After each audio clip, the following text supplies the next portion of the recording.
I swear, guys, these stories never get easier. I'm Andrina, welcome back, and this is the case of Taylor Parker. Warning, viewer discretion is advised.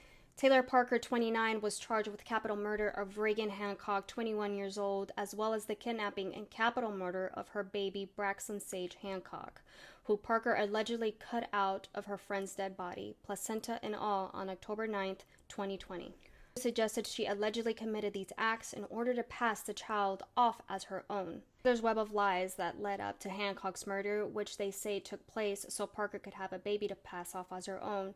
They say she'd been faking a pregnancy for 10 months to keep her then boyfriend, Wade Griffin. However, prosecutors stated that Parker's lies neither started nor ended with her perpetrated pregnancy. Parker's two ex-husbands, Tommy Wade Casey and Hunter Parker, her former OBGYN, and the administrator of a women's clinic where she had been a patient at, testified that the following birth of her two children with Wade Casey, Taylor Parker had her tubes tied in 2014 and then medically necessary hysterectomy in 2015. According to Wade Casey, his then wife was not very happy about the procedure. Hunter Parker, who married Taylor following her divorce from Wade Casey, testified that his ex-wife didn't tell him she was infertile until they were married. According to Hunter, she had a variety of medical problems and even allegedly faked seizures in order to keep their relationship together. Two of Taylor's friends testified that after her second marriage, she desperately wanted to have a daughter, but told him that she was unable to because she was diagnosed with uterine cancer. She allegedly offered each friend $100,000 to act as a surrogate, though neither was interested. She allegedly told people she miscarried twins, she had lost a subsequent daughter immediately after giving birth, and that she and Hunter had successfully hired a surrogate, but that Hunter had cheated on her with another woman. Hunter Parker testified that his ex-wife also tried to convince him to get a loan and use a surrogate to conceive a biological child, and then promptly suggested her grandmother would pay for it using cash, which would be delivered by a man named Tim Hightower. He received several texts from a person who claimed to be Hightower, including pictures of a duffel bag of cash, but Taylor subsequently told him that Hightower had gotten into an accident on the way to deliver the money and that the first responders had stolen the money. He said that he didn't believe her. The couple would eventually separate in April 2019. Weeks, Taylor began dating Wade Griffin. Griffin's sister-in-law, his mother, and a real estate agent laid out two overlapping schemes besides the fake pregnancy that Taylor allegedly developed to keep her relationship with Griffin intact. First, that she was an heiress with enough money to buy $4.5 million walnut farm for the couple, and second, that her mother had stolen Taylor's inheritance and hired a hitman to attempt to kill the couple. Taylor eventually told police her own private detective had foiled the plot. As the real estate deal began falling through at the very end of 2019, she announced that she was pregnant. According to testimony from Wade Casey, the clinic where she had a hysterectomy, and Griffin's sister-in-law, Taylor faked urine tests to prove her pregnancy and reused sonograms from an earlier pregnancy to prove she was having a baby. Griffin's mother and Taylor's ex, Hunter Parker, testified that he tried to warn Griffin's younger brother about Taylor's infertility and deceptions in December 2019, but to no avail.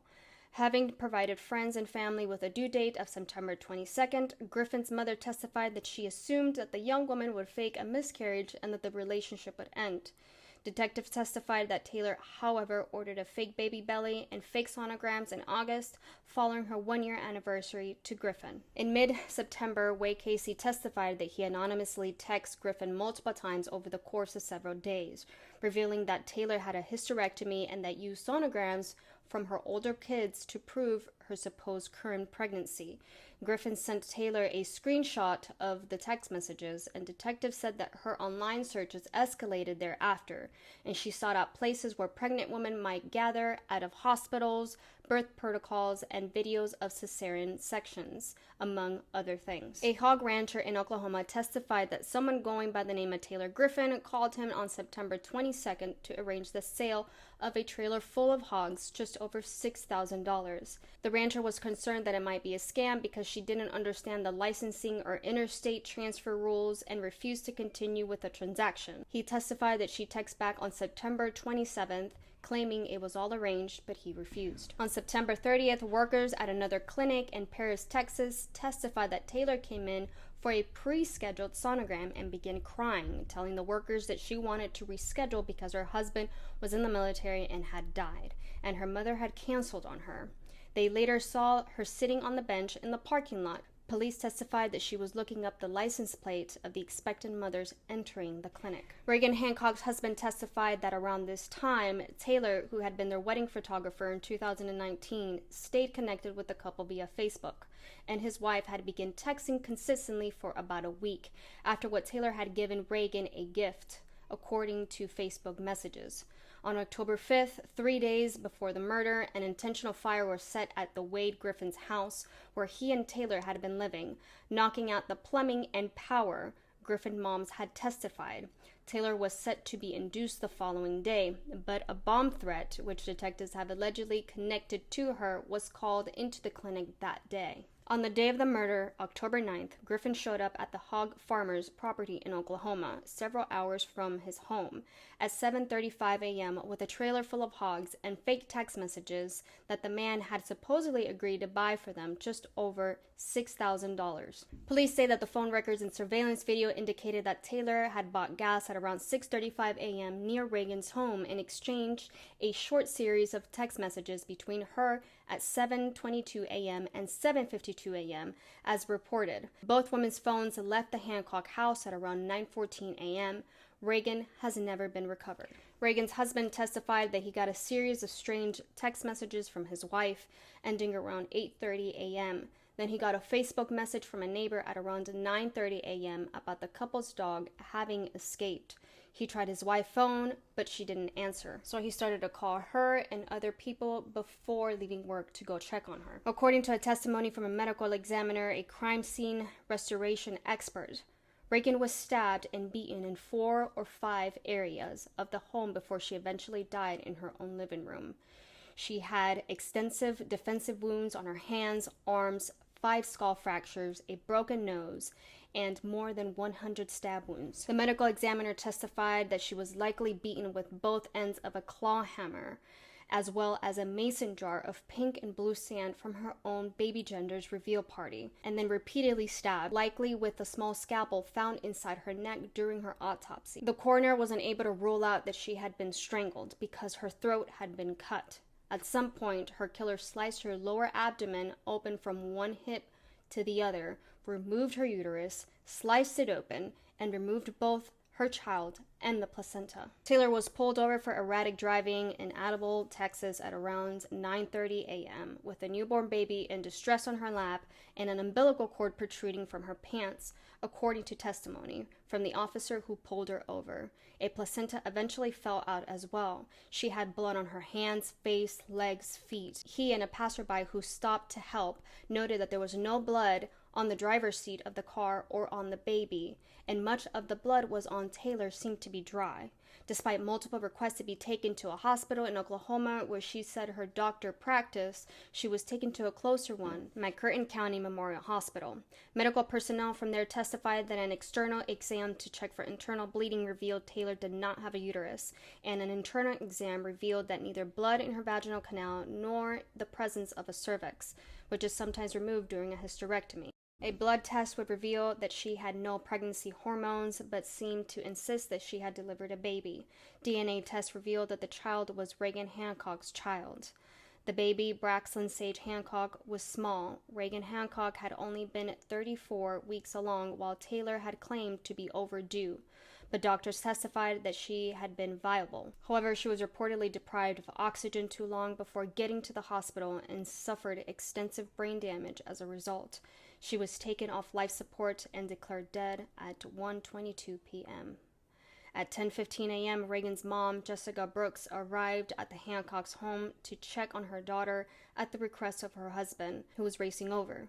In her 911 call played for the jury, she was screaming, "Help me, my daughter has been murdered." She screams, "There's blood everywhere. Oh, my babies. Oh, my God." She can be heard asking her own husband about Reagan's 3-year-old daughter, Kenley, ultimately located in the home, and commenting on the quantity of the blood. Reagan's husband arrived home after police did. On Wednesday, jurors saw videos of Taylor's interview with police. In the footage, she claimed that Reagan had started the altercation by pushing her onto the ground in the garage and trying to prevent her from leaving, though she was sketchy on the timing, but that the pregnant woman was ultimately so injured in the altercation that she asked Taylor to remove the baby from her body on the spot in order to save its life. Taylor claimed she was only complying with Reagan's wishes and that the woman was alive when she left, seemingly trying to imply that Reagan slit her own throat with a scalpel Taylor had used to remove the child. The doctor who treated Taylor in the hospital had previously testified that the pain of a cesarean section with no anesthesia would be too excruciating for Reagan to have remained still or conscious. She also claimed that Griffin had no idea she wasn't pregnant and admitted that Kenley, Reagan's 3-year-old daughter, had witnessed the scene of her mother's death. The autopsy would show Reagan Hancock's unborn baby was violently ripped from her mother's womb during her murder, causing the baby's death. During the trial, one of the detectives stated he was so angry and frustrated on what appeared to be a healthy baby dying in the maternity ward. He revealed one of the nurses crying as she let him into the locked ward to see the baby. The room showed him a baby hooked up with machines that were barely keeping the baby alive. He saw a faint heartbeat on the monitor. It kept beeping, then flatlined, beeped again, and then flatlined. The detectives was hoping that the baby would be okay. The detectives, in his frustration, questioned the nurse and asked if the baby was still alive, why were they still here and not being flown to another hospital. The nurse would tell him that the doctors had determined the baby was not viable and would not survive the flight. Unfortunately, there was nothing that the staff could have done at that point but wait. Dr. Christopher Mason, who was Parker's OBGYN, also her boss when she worked, testified that the kind of blood loss that occurred during a normal controlled C-section is too much blood loss and would affect the baby's oxygen levels. I was reading about more in her case. She's on death row right now. She was obviously convicted, and from what I read, she had no remorse. She is doing pretty well, locked up. So from what I read, she was trying to figure out ways how to keep getting paid so she can pay off her medical bills. She was finding out ways how her mother can give other inmates the money so she can keep her commissary and no punishment could really come to her. So she's still scheming. She's still doing her things. I don't know when her day would be for when she gets... So let me know what you guys think. This was a crazy story. I can't imagine poor Reagan's mother, her family, her daughter, my God, little Kenley. I hope that child is getting the help that she needs, because what she witnessed, no child should ever witness. Let me know what you guys think. I will keep you updated if anything comes out on her, on her date or anything like that. But remember to always take care, guys. Make good choices. Be careful out there. There's a lot of crazy people out there, and I'm not even kidding. You never know who you can trust.